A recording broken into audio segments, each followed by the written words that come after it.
Good morning, Bulldog readers. I hope you're ready for the next episode of our First Chapter Fridays. We won't have one next week since it's spring break, but then we'll start them back after that. All right, our book today is called Rump by Liesl Shurtliff. Now, the cover that you'll see for the online version is not the same, but it is the same book. So the back of this reads, "In a magical kingdom where your name is your destiny, 12-year-old Rump is the butt of everyone's joke. But when he finds an old spinning wheel, his luck seems to change.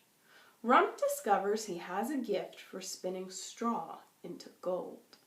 As much gold as he wants. His best friend Red warns him that magic is dangerous, and she's right.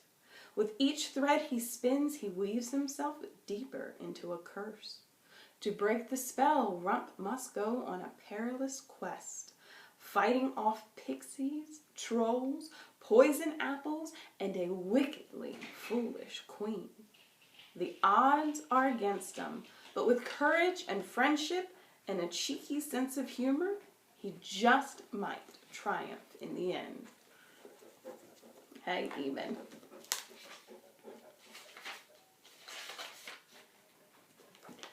Chapter 1. Your name is your destiny. My mother named me after a cow's rear end. It's the favorite village joke, and probably the only one, but it's not really true. At least I don't think it's true. And neither does Gran. Really, my mother had another name for me. A wonderful name, but no one ever heard it.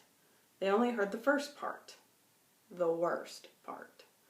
Mother had been very ill when I was born. Gran said she was fevered and coughing, and I came before I was supposed to. Still, my mother held me close and whispered my name in my ear. No one heard it but me. "His name," Gran asked. "Tell me his name." "His name is Rump." Gran gave Mother something warm to drink and pried me from her arms. "Tell me his name, Anna, all of it." But Mother never did. She took a breath and then let out all the air and didn't take any more in, ever. Gran said that I cried then, but I never hear that in my imagination. All I hear is silence. Not a move or a breath. The fire doesn't crack, and even the pixies are still. Finally, Gran holds me up and says, "Rump. His name is Rump." The next morning, the village bell chimed and gnomes ran all over the mountain crying, "Rump! Rump! The new boy's name is Rump."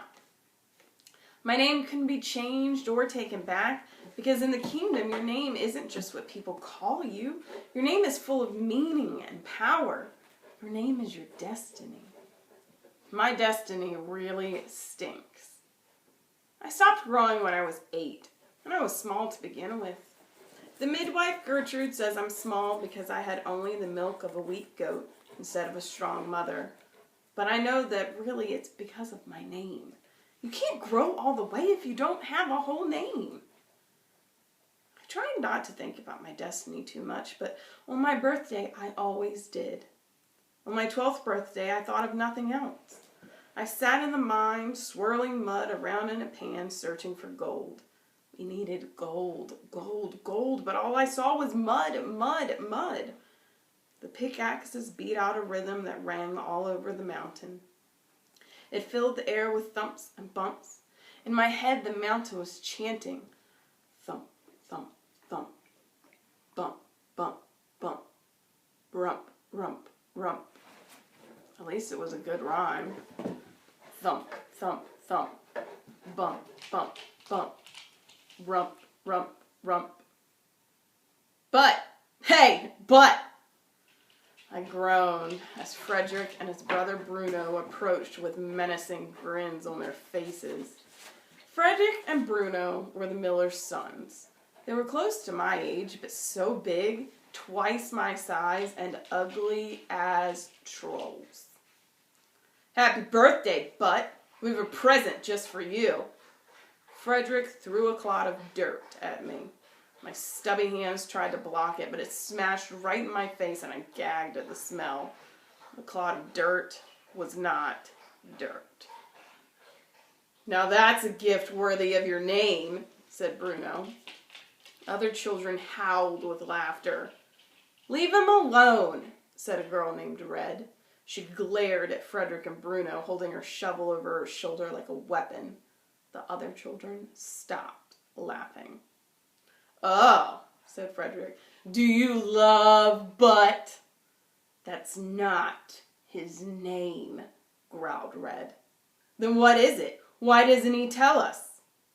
Rump, I said without thinking. My name is Rump. They burst out laughing. I had done just what they wanted. But that's not my real name, I said desperately. It isn't, said Frederick. What do you think his real name is? Asked Bruno. Frederick pretended to think very hard. Something unusual. Something special.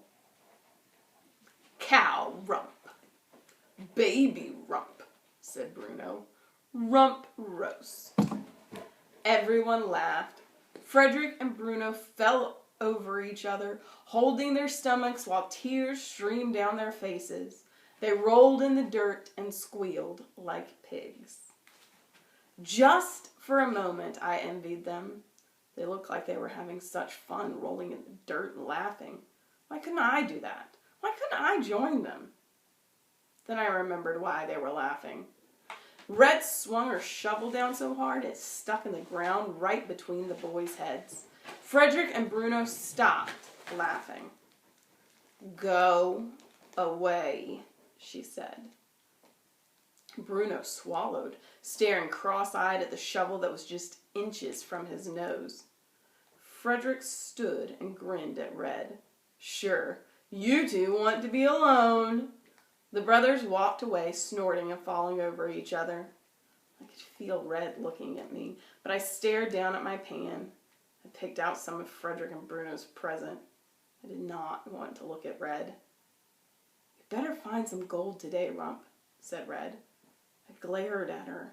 I know, I'm not stupid. She raised her eyebrows. Some people did think I was stupid because of my name. And sometimes I thought they were probably right. Maybe if you only have half a name, you only have half a brain. I kept my eyes on my pan of mud, hoping Red would go away, but she stood over me with her shovel like she was inspecting me. The rations are tightening, said Red. The king, I know, Red. Red glared at me. Fine, then good luck to you. She stomped off and I felt worse than when Frederick and Bruno threw poop in my face. Red wasn't my friend exactly, but she was the closest I had to a friend. She never made fun of me. Sometimes she stood up for me and I understood why. Her name wasn't all that great either. Just as people laugh at a name like Rump, they fear a name like Red. Red is not a name. It's a color, an evil color. What kind of destiny does that bring? I swirled mud in my pan, searching for a glimmer. Our village lives off the mountain's gold, what little there is to find. The royal tax collector gathers it and takes it to the king. King Barf. If King Barf is pleased with our gold, he sends us extra food for rations. If he's not pleased, we are extra hungry. King Barf isn't actually named King Barf. His real name is King Bartholomew Archibald Reginald Fife. A fine, kingly name. A name with a great destiny, of course. But I don't care how handsome or powerful that name makes you, it's a mouthful. So, for short, I call him King Barf, though I'd never say it out loud. A pixie flew in my face, a blur of pink hair and translucent wings. I held still as she landed on my arm and explored. I tried to gently shake her off, but she only fluttered her wings and continued her search. She was looking for gold, just like me. Pixies are obsessed with gold. Once they had been very helpful in the mines, since they could sense large veins of gold from a mile away and deep in the earth. Whenever a swarm of pixies would hover around a particular spot of rock, the miners knew precisely where they should dig. But there hasn't been much gold in the mountain for many years. We only find small pebbles and specks. The pixies don't dance and chirp the way they used to. Now they're just pesky thieves trying to steal what little gold we find. And they'll bite you to get it. Pixies are no bigger than a finger, and they look sweet and delicate and harmless with their sparkly wings and colorful hair, but their bites hurt worse than bee stings and squirrel bites and poison ivy combined. And I've had them all. The pixie on my arm finally decided I had no gold and flew away. I scooped more mud from the sluice and swirled it around in my pan. No gold, only mud, mud, mud. Thump, thump, thump, bump, bump, bump, rump, rump, rump. I didn't find any gold. We worked until the sun was low and a gnome came running through the mine shouting, "The day is done! The day is done!" In a voice so bright and cheery I had the urge to kick the gnome and send it flying down the mountain. But I was relieved. Now I could go home and maybe Gran had cooked a chicken. Maybe she would tell me a story that would help me stop thinking about my birth and name and destiny. I set my tools aside and walked alone down the mountain and through the village. Red walked alone too, a little ahead of me. The rest of the villagers traveled in clusters, some children together, others with their parents. Some carried leather purses full of gold. Those who found good amounts of gold got extra rations. If they found a great deal, they could keep some to trade in the markets. I had never found enough gold even for extra rations. Pixies fluttered in front of my face and chirped in my ears, and I swatted at them. If only the pixies would show me an amount of gold in the earth, then maybe it wouldn't matter that I was small. If I found lots of gold, then maybe no one would laugh at me or make fun of my name. Gold would make me worth something. That's it. That's the end of the first chapter. I don't know about you, but I'm ready to read the rest. This sounds fantastic. All right, so for your optional assignment, I would like you to find the true story of Rumpelstiltskin. Find the fairy tale. I'd like you to read it and send me a summary. Have a great day, Bulldogs.